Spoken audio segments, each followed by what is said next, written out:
dan keselamatanku. Kota bentengku, aku tidak akan goyah.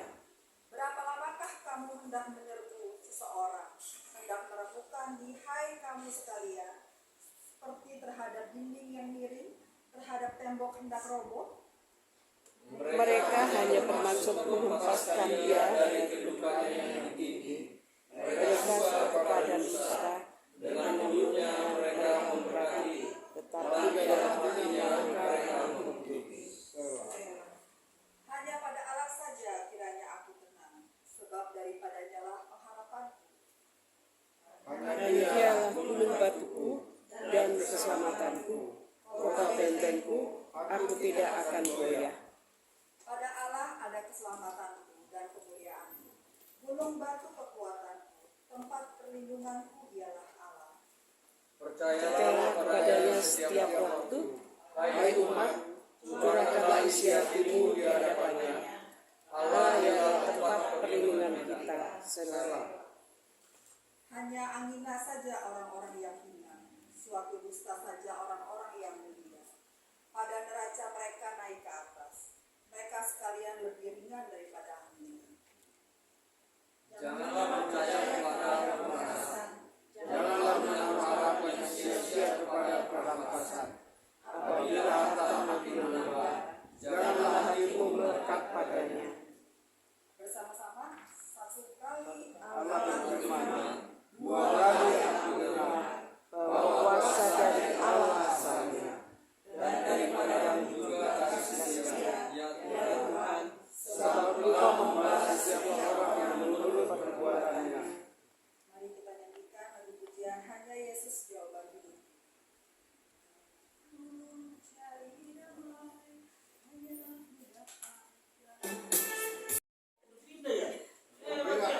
Tapi aku sedikit kali. Bukan ini aku, jadi aku nggak bikin malu diriku. Iya, oh ini kan sebagian kan begitu hebatnya kan?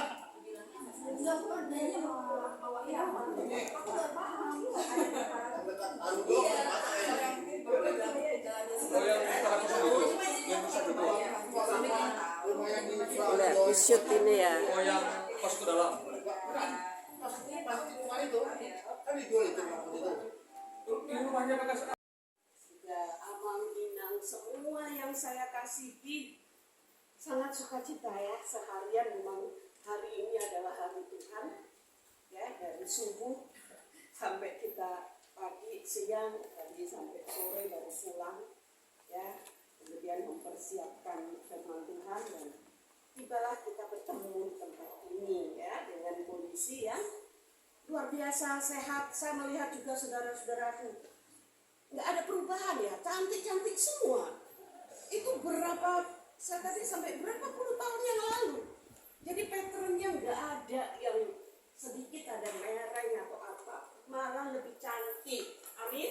Karena apa? Ada Tuhan, ada Roh Kudus. Hidup kita itu dipenuhi oleh Roh Kudus. Ya, lihat orang yang dekat dengan Tuhan, baunya itu baunya Tuhan. Amin. Wangi. Kalau kita dekat dengan penjual parfum, ya pasti bau kita wangi. Tapi kalau kita ke pasar, kita dekat-dekat nih sama penjual apa itu ya yang menyengat, pasti bau kita juga yang menyengat. Ya, karena kita dekat dengan Tuhan, oleh sebab itu aroma kita, bau kita, bau tuh Tuhan Yesus. Oleh sebab itu Ya saudara yang dikasih Tuhan, Bapak Ibu, saya teriakkan ya, haleluya, puji Tuhan. Kuliah lagi nih, ini sudah rontok nih. Ya, karena doa kalian saya baru masuk kembali di semester 5 ya. Jadi mulai dengan tugas dikejar tugas karena memang STT Rahmat Emmanuel itu reguler. Jadi besok saya juga harus konser, harus ke kampus. Jadi saya juga harus menyisihkan stamina saya. Biasanya kalau sudah pagi sampai ini pulang tuh udah sore ya, karena cukup jauh. Saya tidak pakai motor, tapi saya pakai cekling. Semua disiapkan Tuhan, semua gratis. Dari semester 1 sampai 7 itu karena kasih karunia Tuhan gratis. Cuma semester 8 saya harus bayar. Saya yakin Tuhan juga akan membayarkan. Oleh sebab itu, tema malam hari ini ya. Terima kasih Mama Budora sudah dicantumkan ya. Jadi tema malam hari ini adalah mengatasi masalah tanpa masalah. Coba kita katakan bareng yuk. 1, 2, 3. Mengatasi masalah tanpa masalah. Masa iya mengatasi masalah tanpa masalah? Itu pertanyaan orang dunia ya, saudara. Tetapi kita anak-anak Tuhan, orang yang sudah wangi-wangi baunya Tuhan, kita pasti mengerti bahwa setiap manusia, setiap kita mempunyai masalah. Atau ada yang nggak punya masalah? Bisa tolong tunjukkan angkat tangan. Ada kan? Tidak ada. Bahwa masalah itu memang selalu ada selama kita masih hidup di dunia. Jangankan kita, anak-anak kita, cucu-cucu kita yang masih kecil-kecil aja tidak punya masalah. Jadi Bapak Ibu, saya akan sedikit ceritakan permasalahan anak-anak ya. Dari mungkin kalau balita aja sudah ada masalah. Kemarin tuh saya ada tugas kuliah ya, tugas supaya ngajar di anak sekolah ini. Usianya tuh mungkin masih 2 sampai sekian tahun ya. Apakah mereka tanpa masalah? Apa mereka happy-happy? No, tidak. Jadi mereka sendiri sesama teman juga kadang masih ada masalah ya. Terus orang tua sekarang tuh kalau anak sekolah minggu tuh dilepas. Itu di tempat saya, nggak tahu di tempatnya Bapak Ibu sekalian ya. Dilepas jadi artinya apa? Ya kakak sekolah minggu itu yang mendidik, yang mengasuh ya, sehingga anak-anak ini di bawah didikan kakak-kakak sekolah minggu yang benar-benar qualified. Sehingga mereka tuh kalaupun ada masalah pasti ada. Entah nanti ya, nari aja itu bisa kok. Satunya saking super agresif ya, narinya tuh tangannya kemana-mana. Nanti satunya tuh nggak terima tuh, pukul tap. Salah ya, pukul tap. Tapi namanya anak-anak. Nah sekarang yang lebih lagi agak kesini sedikit, anak-anak usia SD ya, atau anak-anak yang sudah remaja. Bapak Ibu, zaman sekarang ini zaman digital, kita sangat mudah searching atau mencari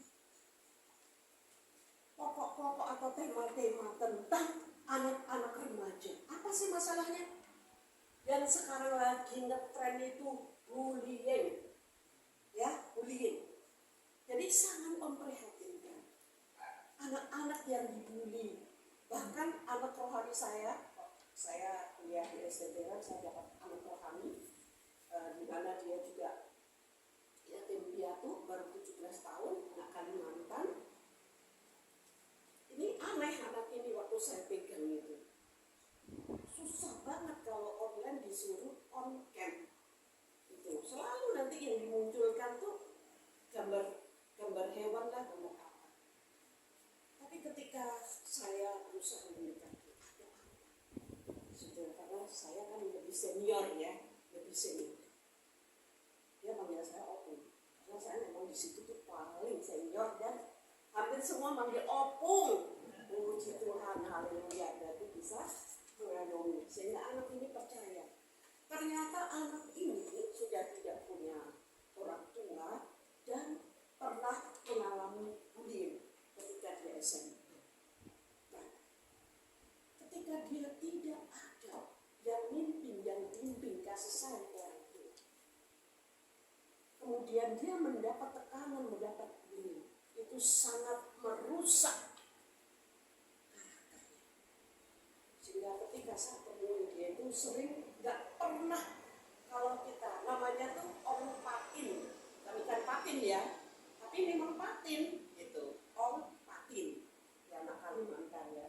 Orang Kalimantan itu kan putih-putih ya, udah kayak Chinese gitu ya, unyu ganteng, unyu tetapi pemalu.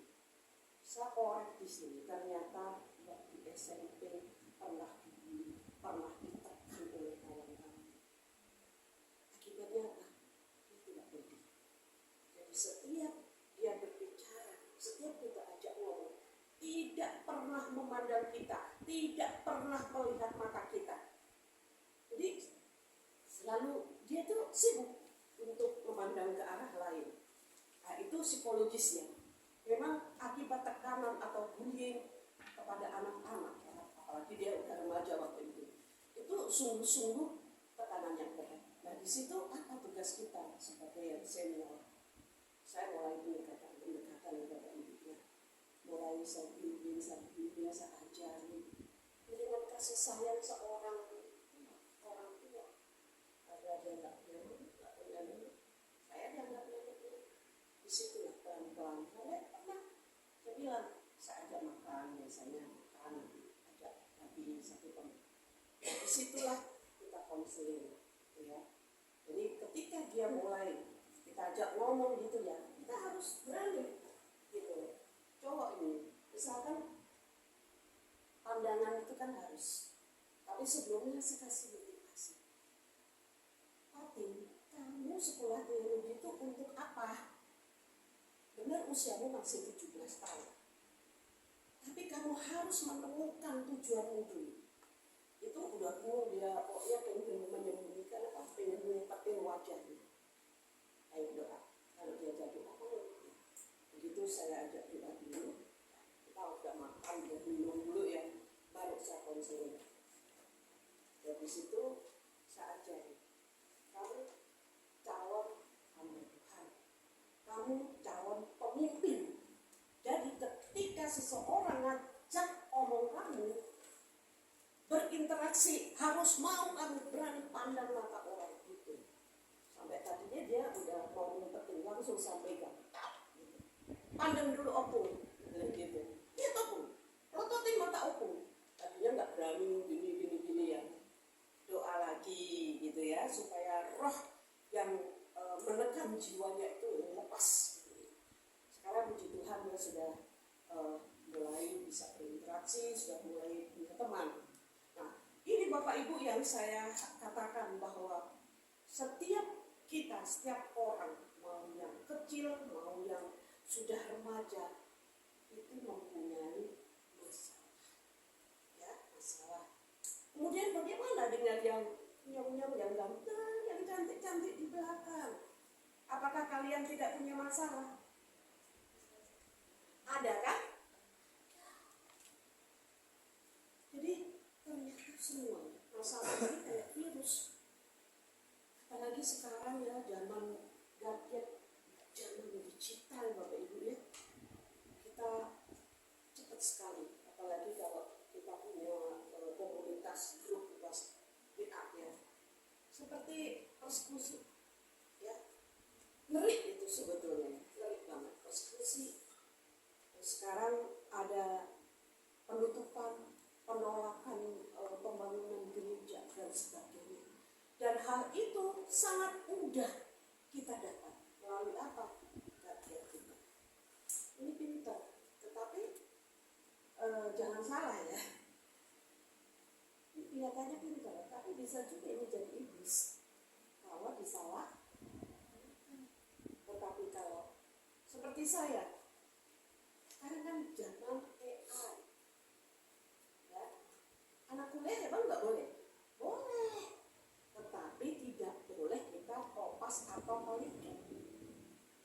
100% ngambil, tidak boleh.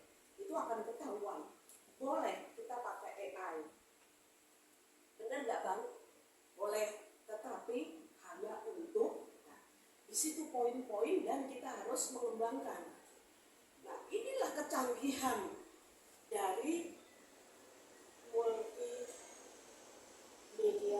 yang sifatnya itu adalah sungguh-sungguh canggih. Ya, apapun bisa. Sekarang emang kita tahu orang Gaza itu sedang apa. Memang kita tahu kesulitan mereka. Tapi dengan kita pakai smartphone pintar kita akan tahu, oh mereka kekurangan makan. Jadi orang yang di Gaza ini detik ini saat ini mereka kelaparan, saudara. Jadi orang di sebelah sana menyala-nyalain terus ya. Tapi kita sebagai Yerusalem secara rohani kita Israel kita mendoakan. Ya. Bagaimana kalau kita sendiri misalkan di posisi mereka, ya, nggak sempat itu mereka tuh mau ada kegiatan apa, otomatis yang dipikirkan kalau ada rudal nyasar. Jadi keselamatan yang mereka pikirkan, tapi sementara perut mereka juga harus diisi. Oke, Bapak Ibu, itulah saya sudah cuplik bahwa setiap manusia besar, kecil, tua, muda, secara global, universal, nasional, semua mempunyai masalah. Tetapi tema kita tadi apa? Sekali lagi Pak Ibu, mengatasi masalah tanpa masalah. Boleh nggak? Referensinya saya ambil di dalam Filipi 4 ayat 6 dan 7. Kita akan bareng-bareng baca ya Pak Ibu ya. Yuk kita baca ya di HP suci kita ya. Sudah ketemu? Filipi 4 ayat 6 dan 7. Oke, 3, 2, 1. Janganlah hendaknya kamu memakai tentang dia juga, tetapi nyatakanlah dalam segala hal denganmu dalam doa dan permohonan dengan ucapan syukur. Damai sejahtera Allah yang melampaui segala akal akan memelihara hati dan pikiranmu dalam Kristus Yesus. Amin. Ternyata di sini ya kuncinya itu sudah ada. Ini berapa ribu tahun yang lalu ya, bahwa saya suka sekali ya dengan tulisan-tulisan Rasul Paulus. Itu sangat mendidik ya Bapak Ibu, sangat mendidik dan tidak terlalu berat untuk kita pahami. Sangat jelas tadi ya di ayat 6 dan 7 ya. Jadi Rasul Paulus itu menegaskan jadi tentang suatu apapun permasalahan kita, caranya supaya mengatasi masalah dengan tanpa masalah. Nah, sekarang masalah itu apa sih? Makanan apa sih masalah itu? Kenapa tidak enak? Gitu ya. Jadi menurut Kamus Besar Bahasa Indonesia, masalah itu ternyata persoalan, ya, persoalan, soal yang terjadi di dalam kehidupan setiap orang. Apakah masalah itu harus kita diamkan? Tidak. Rasul Paulus mengajarkan masalah itu juga harus diselesaikan. Masalah yang rumit, masalah yang seperti benang ubat itu harus diurai Bapak Ibu. Harus dipecahkan dulu, harus diluruskan, harus diselesaikan. Amin. Nah, caranya bagaimana? Seperti tema itu. Ya, kita mengatasi masalah tanpa masalah. Sebab masalah itu sendiri ketika kita menghadapi masalah, bikin puyeng enggak? Bikin pusing enggak masalah itu? Bikin jenuh. Pasti itu. Jadi masalah itu bukan sesuatu hal yang kita lihat di dalam finansial atau mungkin beban berat. Tidak, anak sekolah pun juga mengalami cekot-cekot. Benar nggak Bang? Mengalami puyeng. Saya sendiri ini juga murid. Jadi ketika dosen memberikan katakanlah tema atau judul dari makalah yang harus kita bikin paper. Nah, kalau kita tidak ada tuntunan, walaupun diajarkan, tapi kalau tidak ada tuntunan garis-garis besar, cekot-cekot, gitu. Karena mereka itu kadang tanggung tuh, harus tuh berapa halaman gitu kan ya, full 20 halaman. Nah itu juga masalah buat anak sekolah, anak-anak yang masih menimba ilmu. Nah, bagaimana untuk mengatasinya? Jadi kembali lagi bahwa Rasul Paulus supaya masalah tadi bisa diselesaikan tanpa masalah hanya memohon kepada Tuhan Yesus. Tuh, libatkan Tuhan. Saya tuh kadang anak kecil juga ya Bapak Ibu. Di dalam saya menyelesaikan makalah atau lagi menulis makalah atau paper, saya libatkan Tuhan. Mungkin juga dibilang dia tolokan gitu ya, tidak apa. Tuhan itu kan Bapak kita. Ya, karena apa? Bapak Allah kita, Tuhan Yesus itu melampaui segala akal manusia. Jadi emang nggak boleh kita tanya? Boleh, gitu. Entah ilmu pengetahuan, entah dalam masalah apapun, entah di dalam keluarga. Ingat, masalah itu siapa sih sebenarnya yang menimbulkan? Bapak Ibu yang dikasihi Tuhan, ada di sini saya dapatkan bahwa di dalam 1 Petrus 5 ayat 8 itu kita diingatkan sadarlah dan berjaga-jagalah, ya. Karena apa? Lawan musuh iblis berjalan keliling sama seperti singa yang mengaum-aum dan mencari orang yang dapat ditelannya. Tuh, cara kerja iblis itu sebetulnya ya setelah saya sendiri mengalami ya. Saya mengadakan suatu penelitian di dalam kehidupan saya sendiri. Selama kehidupan ini ternyata pekerjaan iblis itu hanya berbentuk lingkaran Bapak Ibu. Ya. Mungkin teringat mungkin Eda, oh ya, aku 10 tahun yang lalu aku mengalami hal ini. Entah ketika itu lagi kondisi lagi di bawah atau mungkin lagi sakit atau apa. Ya, ketika itu kita sudah berdoa, kita bersujud, kita memohon pertolongan Tuhan, dan Tuhan itu selalu mengabulkan dan selalu membela kita lawan iblis. Ya. Nah waktu itu selesai ya. Apa yang dibikin iblis? Mungkin ada circle waktu lagi, kurikulum waktu lagi. Dan iblis bekerjanya itu patternnya itu sama, tahunnya yang beda. Itu menurut penelitian analisis pada kehidupan saya sendiri. Ya, masa ini 30 tahun berjalan di tempat ini terus. Kemudian yang lain gitu loh, temanya atau apa. Ini sudah di sini saya lulus. Udah berapa tahun lagi, berapa puluh tahun, datang lagi seperti ini lagi. Sampai berupa lingkaran circle. Begitu sampai puluhan tahun, akhirnya saya baru diberikan pemahaman. Putuskan lingkaran iblis. Caranya ini.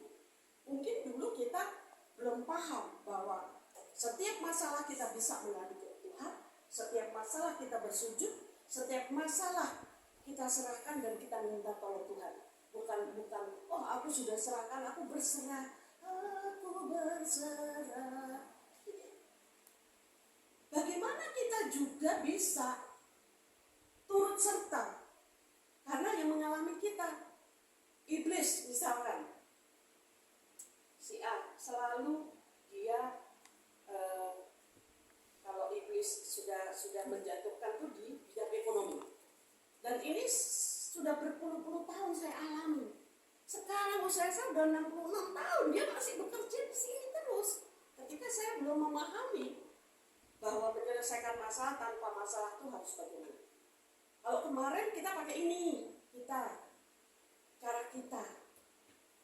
Dari dulu, aku kena tipu terus, gitu kan. Entah itu, sekarang kan lagi marak ini ya, namanya scammer atau penipuan, entah ponzi, entah apa itu.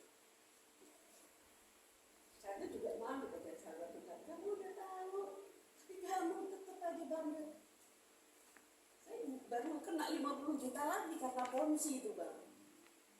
Ponzi ini pinter, sudah ada di Indonesia 4 tahun loh. Dan pengikutnya, siapa sih yang nggak mau kita kerja hanya nonton iklan gitu ya. Nonton iklan kita digaji. Jadi semakin kita kasih deposit agak tinggi, kita diberi iklan agak banyak, hasil kita banyak. 4 tahun itu tidak terjadi apa-apa.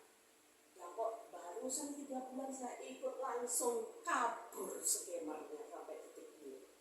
Dan itu saya ingat dulu saya juga pernah tahun berapa waktu Mbak Bet masih di sini, itu juga karena info dari Mbak Bet.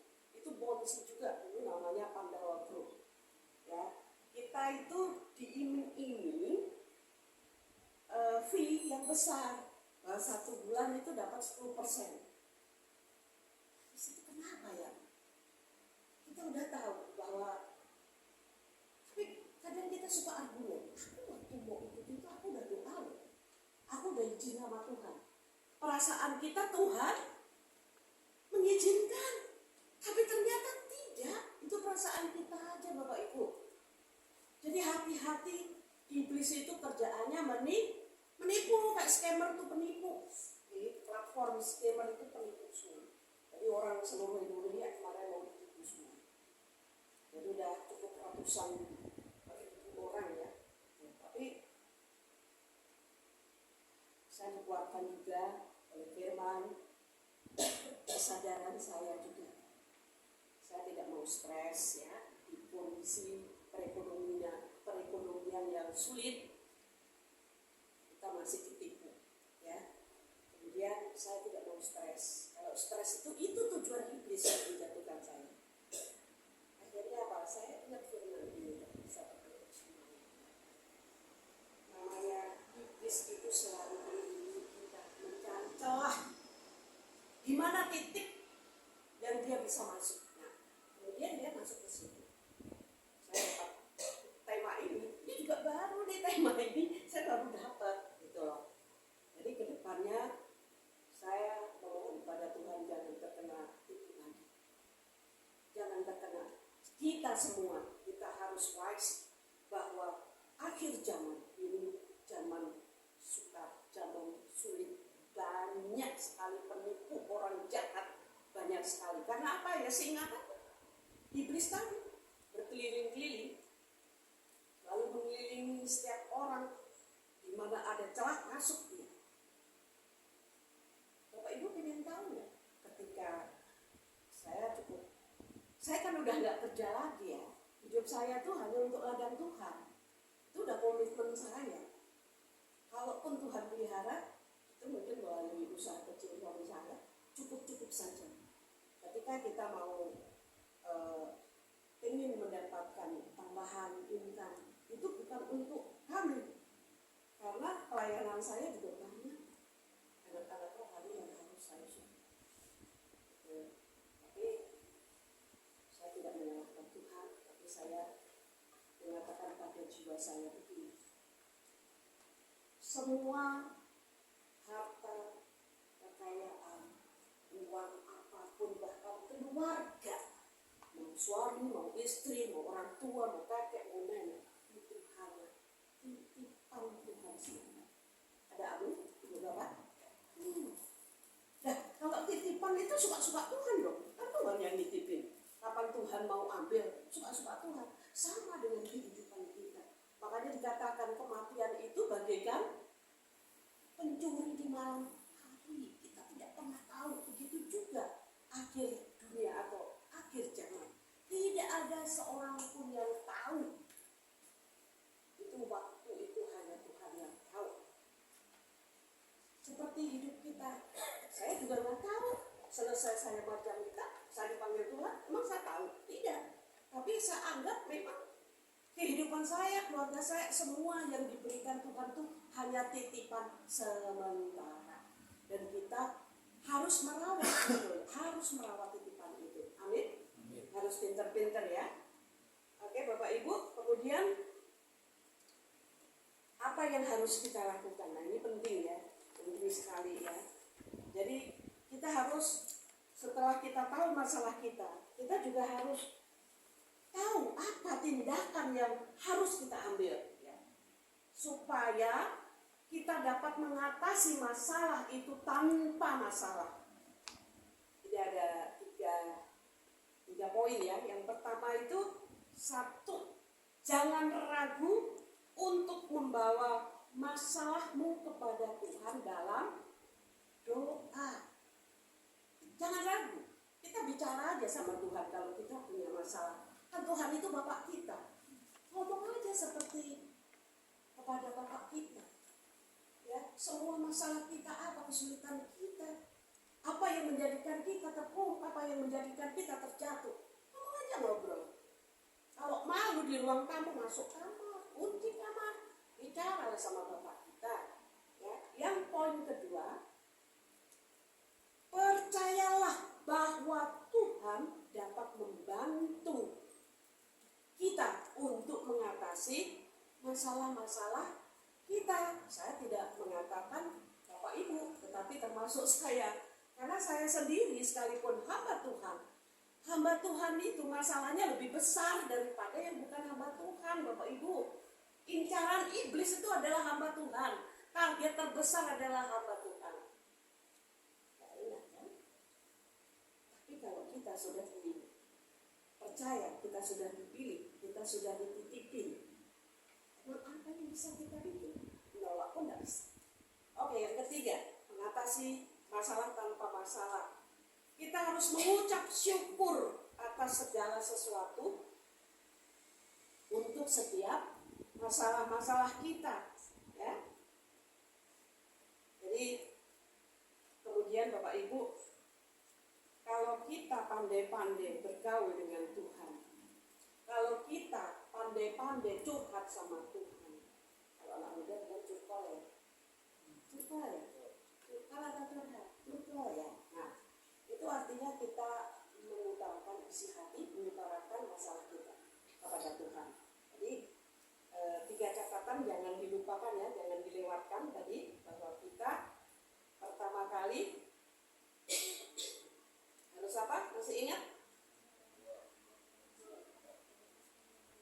Jangan ragu membawa masalah kita kepada Tuhan. Yang kedua, percaya bahwa Tuhan dapat membantu untuk menyelesaikan masalah kita. Yang ketiga, kita mengucap syukur. Praktiskan. Nah, itulah kalau kita terapkan bahwa untuk mengatasi masalah tanpa masalah, hanya 3 tindakan yang perlu kita lakukan, Bapak Ibu. Amin? Amin. Kira-kira bisa diterima nggak ini? Saya, haleluya. Terima kasih Tuhan. Saya yakin bahwa renungan singkat atau firman Tuhan pada malam hari ini akan memberikan kepada kita semua perubahan hidup, pemulihan yang signifikan. Karena kita pegang Tuhan, karena di dalam hidup kita ini baunya aromanya aroma Tuhan, bukan aroma duren. Ya, kalau aroma duren kan ada yang suka, ada yang enggak. Tapi kalau aroma Tuhan, itu yang dicari-cari orang yang mencari Tuhan Yesus. Ya, sekian dengan pada malam hari ini. Baiknya kita akan berdoa dulu ya untuk dengan malam hari ini. Haleluya. Terima kasih Bapak. Bapak, terima kasih pada malam hari ini Tuhan. Engkau sudah memakai hamba-Mu untuk memberkati saudara-saudara kami. Pasah Engkau, Marcos Rohan. Biarlah kiranya dengan tuntunan Tuhan, kami semua Engkau mampukan ya Tuhan, untuk mengatasi setiap masalah kami tanpa masalah. Hanya datang kepada Tuhan, hanya percaya kepada Tuhan, hanya mengucap syukur kepada Tuhan. 3 hal yang harus kami lakukan. Mampukan kami Bapa. Kami yakin dan percaya, sekecil apapun, sebesar apapun masalah di dalam kehidupan kami yakin dan percaya, ketika Tuhan turut campur tangan untuk menyelesaikan masalah, ketika Tuhan ada di pihak kami, ketika Tuhan sendiri mendengarkan dan menyelesaikan masalah kami, hidup kami akan menjadi sejahtera, sukacita. Terima kasih Bapak, malam hari ini kami sudah sangat bersukacita menerima firman Tuhan dan akan kami jadikan sebagai rema. Berkati kami semua di dalam nama Tuhan Yesus kami berdoa, dan yang percaya akan mengatakan amin. Silakan ya.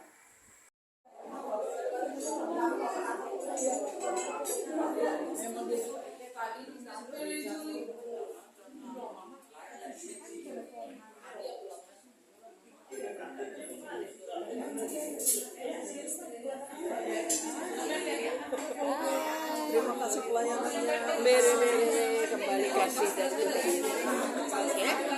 Amin.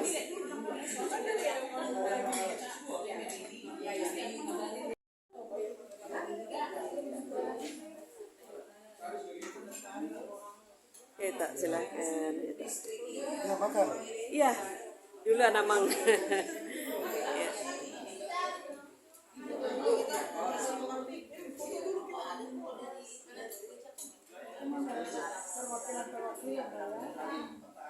Ada yang mau fotoin? Ya. Parsanton Mardos Roha Palem Indah. Merdeka. Ya. Ayo.